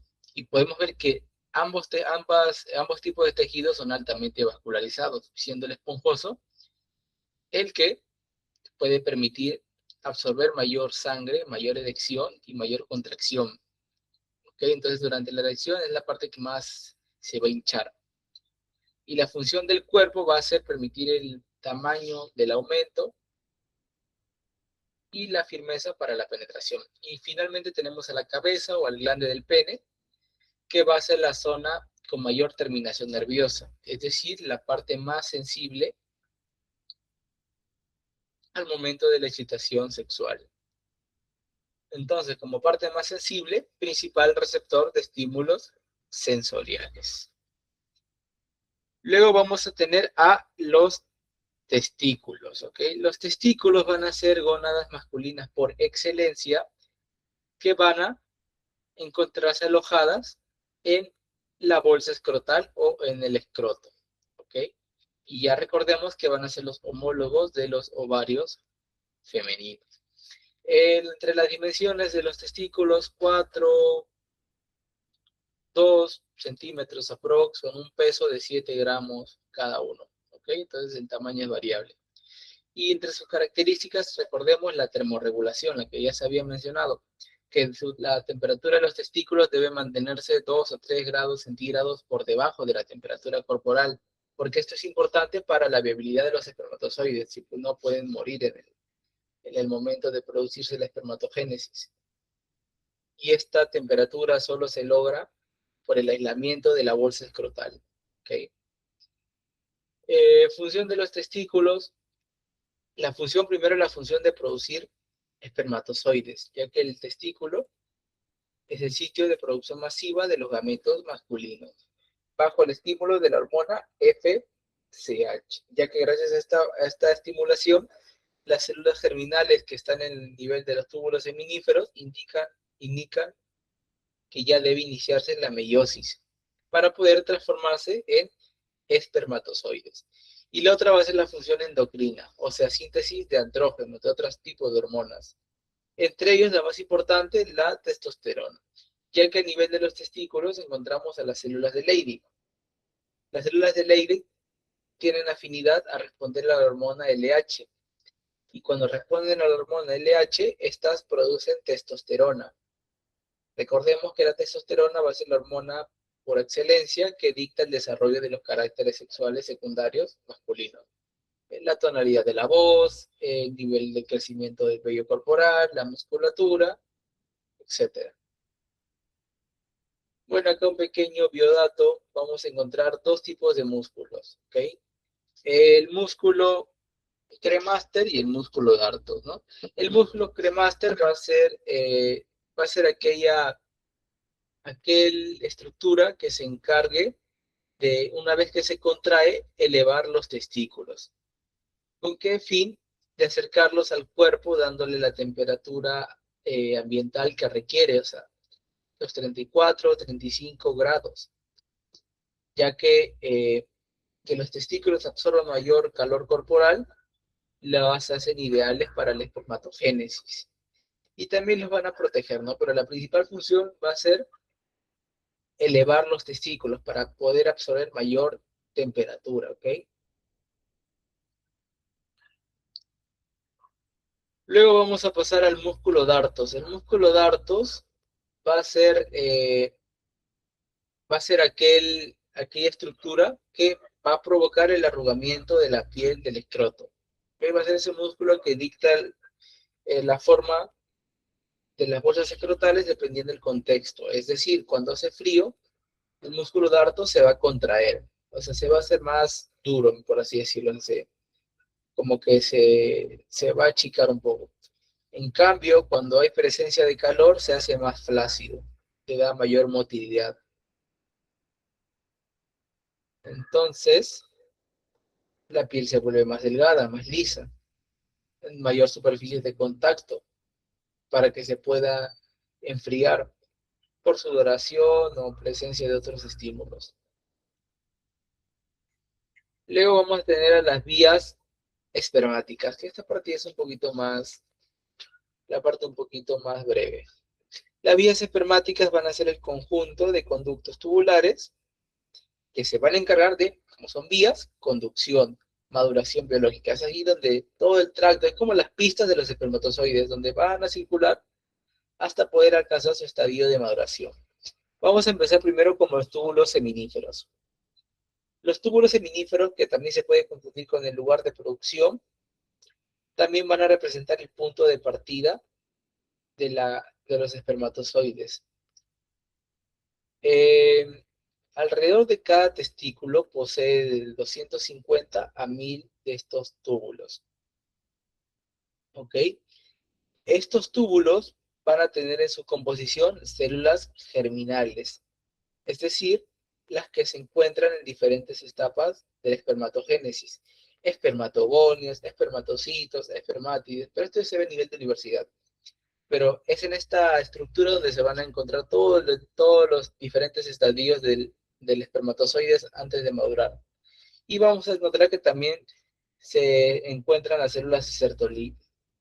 Las células de Sertoli, ves que son, en la imagen se puede ver una célula medio rosa. Las células de Sertoli van a estar ubicadas entre cada espermátide, espermatocito, etcétera, y van a servir como soporte, van a ser como un tipo de gelatina que ayuda a amortiguar las estructuras que hay alrededor y también de secretar el líquido que alimenta a los espermatozoides para su desarrollo. ¿Ok? Entonces, función de los túbulos seminíferos, encontramos a las células Sertoli. Encontramos que va a ser el lugar de producción de los espermatozoides, donde van a alcanzar su estadio de crecimiento. Luego pasamos y vamos a encontrar a los túbulos rectos. Los túbulos rectos van a ser más cortos y más estrechos. Igualmente se ubican en el ápice de cada lobulillo de testículos. Y la función de los túbulos rectos va a ser recoger los espermatozoides inmaduros y el líquido secretado de los túbulos seminíferos para transportarlo hasta el siguiente estadio de maduración. ¿Ok? Va a ser una etapa intermedia, una etapa muy rápida. O sea, lo que ya está listo o empaquetado lo transporto para que termine su proceso final. Luego vamos a encontrar a la red de Haller.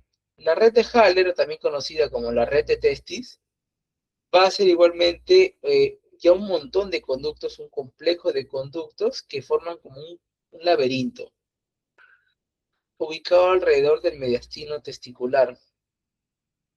¿Ok?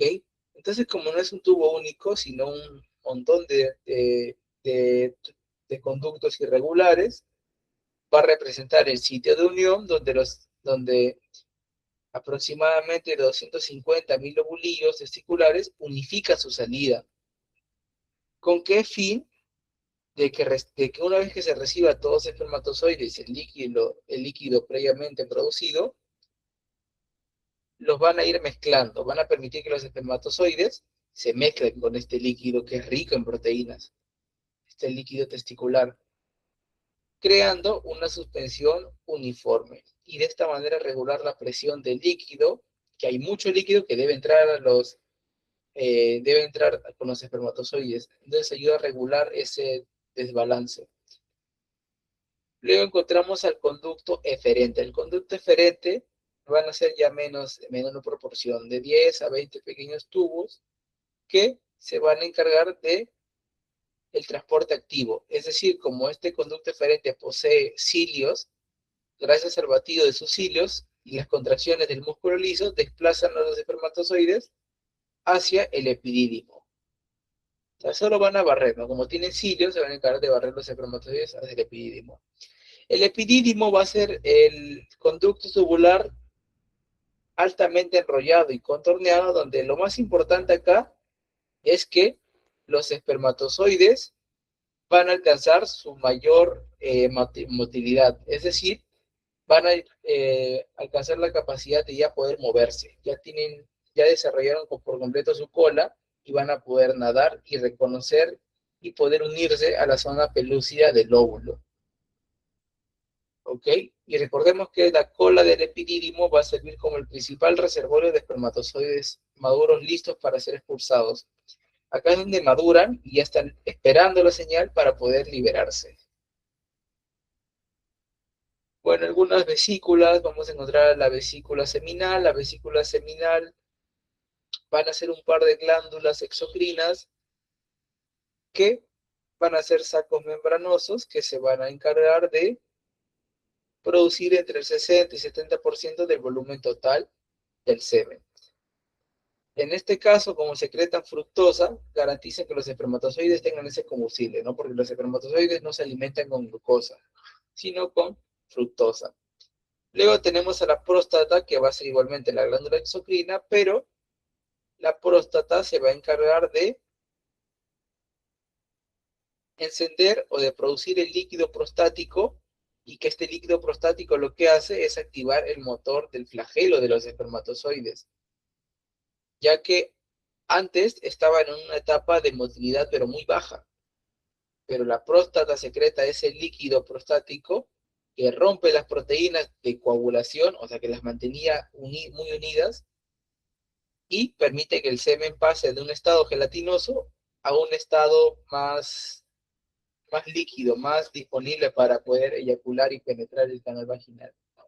Y luego tenemos a las glándulas de Cooper, que van a ser un par de glándulas exocrinas, que lo que van a hacer las glándulas de Cooper va a hacer neutralizar el pH de la uretra, ¿no? Como la orina es ácida y letal para los espermatozoides, el líquido de Cooper va a barrer y neutralizar cualquier residuo que quedó de la orina antes de que pase el semen, y porque si no fuera así el caso, los espermatozoides morirían, ¿no? Por las condiciones del pH de la orina. Entonces, chicos, ya listo, esto sería todo por todo por la teoría. Igualmente, muchas gracias. Antes que se vayan, me gustaría mencionarles algo. El día de mañana se va a hacer un repaso, bueno, para los que quieran unirse. ah, Vamos a ver temas de la unidad 1 hasta la unidad 5.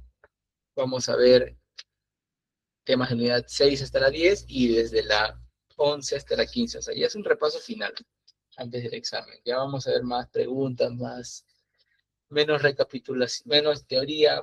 Claro que se va a toda la teoría, pero ya un poquito menos y vamos a hacer más full preguntas, full banqueo.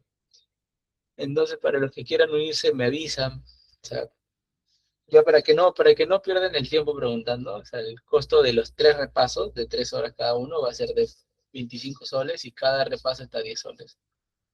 Así que si se quieren unir, me escriben.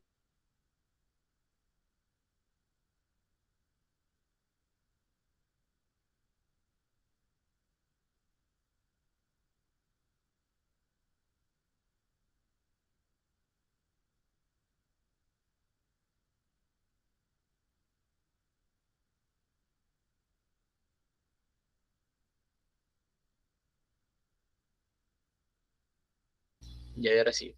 Ya, la cosa es que si se quieren unir, el costo es de 25 por las 3 clases y 10 soles por cada clase. Y me avisan nomás para que. Igual se les dará acceso a la biblioteca, a los vaqueos y todo el material. Ya bueno, ahora sí, digan gracias. Usted es el mejor profesor para mis historias de Instagram. Los espero. Un gracias, profesor. Magnífica clase. Recomiendo. Escriban, escriban. Tengo que poner. Ahí está, excelente. Ya. Uy, esta foto quedó. Ya. Entonces, ya listo. Entonces, chicos, nos estaremos viendo. Espero se puedan unir y poder. Así que cuídense. Nos estaremos viendo pronto. Un abrazo. Y háganme acordar.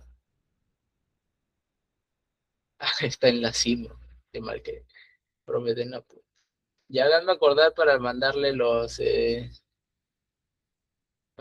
mandarle el material de la clase, ¿ok? Le mando las clases y ya me avisan. Ya nos vemos, chicos, así que cuídense. Un abrazo. No, no se puede enviar por el Google Meet. Lo voy a enviar por WhatsApp. Lo envío ahorita. Cuídense. Nos vemos.